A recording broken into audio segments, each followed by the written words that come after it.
हिंदी साहित्य में प्रेमचंद एक सम्राट जैसा नाम और उनका आसमान से ऊंचा काम। वो एक ऐसे कलमकार थे जो बैलों की जोड़ी के भी संवाद लिख चुके हैं।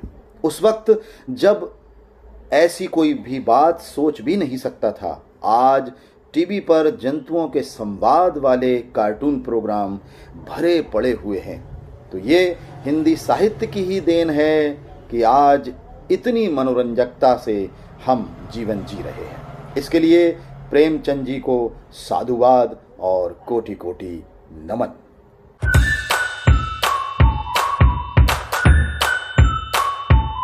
आइए, हिंदी की इस पंचायत में आपका स्वागत है जिसका नाम है परफेक्ट क्लासेस हिंदी चैनल। और मिलते मिलाते बात करते वक्त हम बात की शुरुआत करते हैं उस महाअभिवादन से जिसका कायल है सारा जमाना, और वो है हिंदी नमस्कार।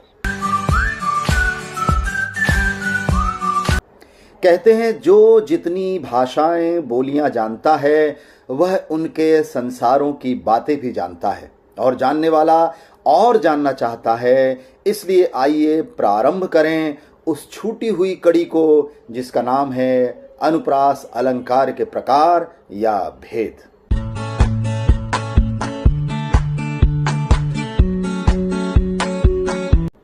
अनुप्रास अलंकार के मुख्य 3 भेद हैं, वैसे तो 5 हैं। हम उनके नाम इस प्रकार आपके समक्ष प्रस्तुत कर रहे हैं। पहला छेकानुप्रास, दूसरा वृत्त्यानुप्रास, तीसरा लाटानुप्रास, चौथा अंत्यानुप्रास और 5वां श्रुत्यानुप्रास। इनकी छोटी छोटी परिभाषाएं इस प्रकार हैं। छेकानुप्रास, जहां एक या अनेक वर्णों की आवृत्ति या कहें उपस्थिति केवल 2 ही बार होती है, उसे छेकानुप्रास कहते हैं। उदाहरण, राधा के बरबैर सुनी चीनी चकित सुभाए, दास दुखी मिश्री मुरी सुधा रही सकुचाए। एक दूसरी परिभाषा के अनुसार एक या अनेक वर्णों की एक ही क्रम में एक बार आवृत्ति हो, वहां छेकानुप्रास होता है। छेकानुप्रास का एक शाब्दिक अर्थ भी बता दूं, कुछ थोड़ी संख्या में वर्ण की आवृत्ति होना ही छेकानुप्रास कहलाता है।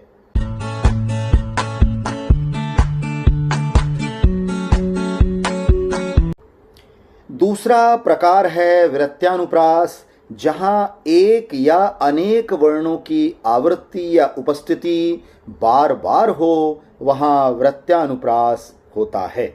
उदाहरण, तरनी तनुजा तट तमाल तरुवर बहु छाए। यहाँ ता शब्द की ता वर्ण की आवृत्ति बार बार होने से वृत्त्यानुप्रास होता है। दूसरी परिभाषा के अनुसार इसके काव्य में 5 वृत्तियां होती हैं। मथुरा, ललिता, प्रौढ़ा, परुषा, भद्रा। इन वृत्तियों के अनुकूल वर्ण साम को ही जो है वृत्तानुप्रास अलंकार कहते हैं। शाब्दिक अर्थ के अनुसार वृत्तानुप्रास को जानते हैं, बिना टूटे लगातार वर्ण की आवृत्ति होते रहना और एक व्रत जैसा तैयार करना ही। बिना टूटे, बिना कड़ी टूटे जब कोई वर्ण बार बार आता है तो उस काव्य में वृत्तानुप्रास होता है।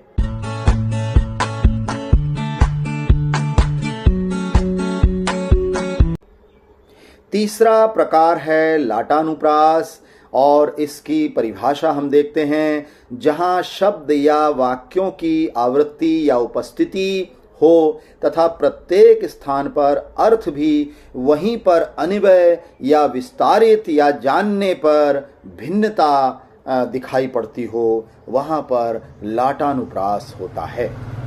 एक शाब्दिक अर्थ प्रणाली के आधार पर इसकी परिभाषा देखते हैं कि समानार्थी शब्दों की या वाक्यांशों की आवृत्ति के अर्थ में थोड़ा बहुत अंतर अगर कहीं दिखाई पड़ता है तो वहां उस काव्य में, उस पंक्ति में लाटानुप्रास होता है।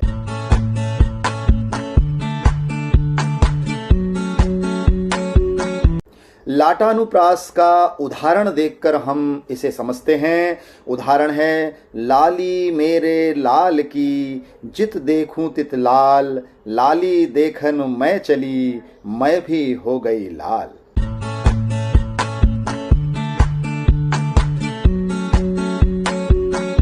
लाटानुप्रास का उदाहरण विस्तार से समझते हैं। यहाँ दोनों स्थानों में लाल और लाली शब्दों को देखने से एक ही प्रतीत होते हैं, पर दोनों में अर्थ का विस्तार करने के बाद भिन्नता आ जाती है। लाल लाल रंग से तात्पर्य है और लाली का मतलब होता है लाल रंग की रंगता। तो हम लाल रंग का लाली से अर्थ जोड़ नहीं सकते, इसलिए जब जोड़ते हैं तो उनके अर्थ में थोड़ी भिन्नता आ जाती है, इसलिए यहाँ लाटानुप्रास होता है।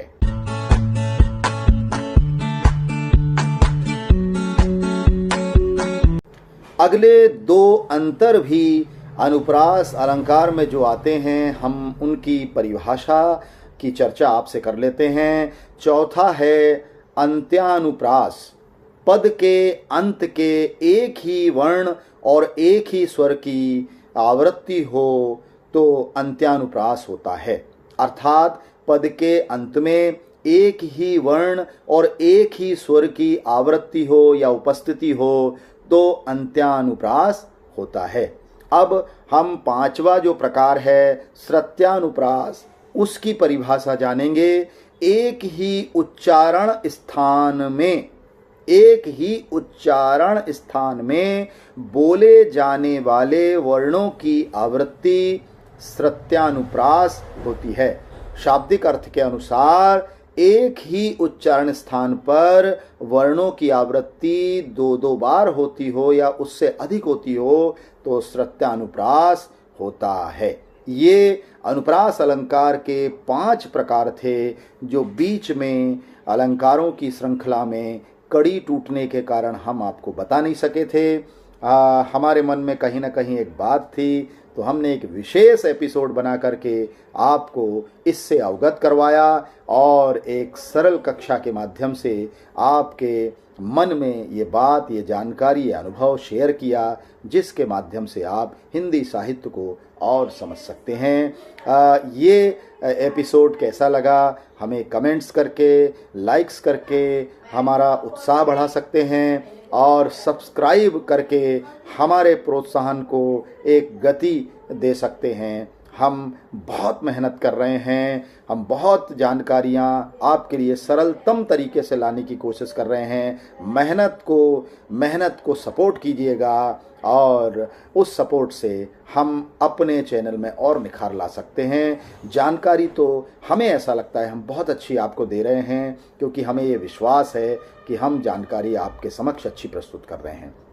चलिए, इसी उम्मीद के साथ कि आपको ये एपिसोड पसंद आएगा और हमारे बाकी सब एपिसोड भी आप शेयर करेंगे ऑल ऑफ यू कक्षा के लिए, और ऑल क्लास के स्टूडेंट्स इसको अपने ज्ञान वर्धन के लिए इस्तेमाल कर सकते हैं, उपयोग कर सकते हैं। इसी आशा और उम्मीद के साथ हम आपसे विदा लेते हैं और वही अभिवादन का स्लोगन, अभिवादन का वही महासंवाद आपके समक्ष प्रस्तुत करेंगे, जिससे हम आगाज़ करते हैं, जिससे हम प्रारंभ करते हैं और जिससे हम अंत करते हैं। क्या करते हैं, क्या कहते हैं, देखिएगा, सुनिएगा। हिंदी नमस्कार।